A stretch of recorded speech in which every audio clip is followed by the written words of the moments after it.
Bonjour et bienvenue sur la chaîne S Magazine TV. Pour ceux qui ne sont pas encore abonnés, cliquez sur le bouton et activez la clochette pour ne rien manquer de notre prochaine vidéo.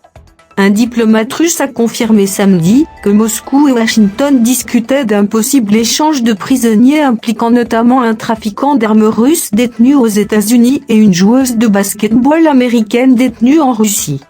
Les États-Unis ont plusieurs fois déclaré avoir fait une offre conséquente pour obtenir la libération de deux Américains détenus en Russie, la basketteuse Brittney Griner et un ancien soldat américain, Paul Whelan.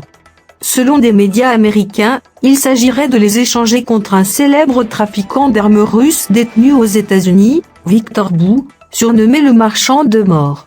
Monsieur Bout a été arrêté en Thaïlande en 2008 et purge une peine de 25 ans de prison aux États-Unis.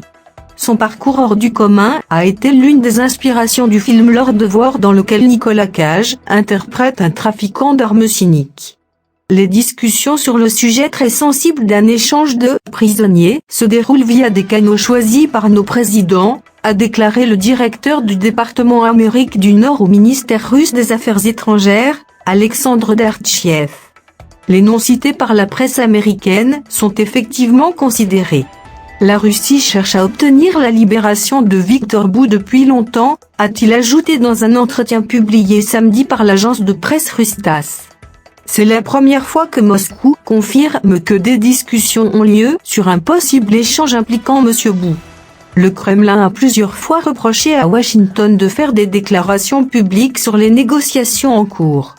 Ces discussions se sont accélérées après la condamnation début août de la basketteuse Griner à 9 ans de prison pour trafic de cannabis.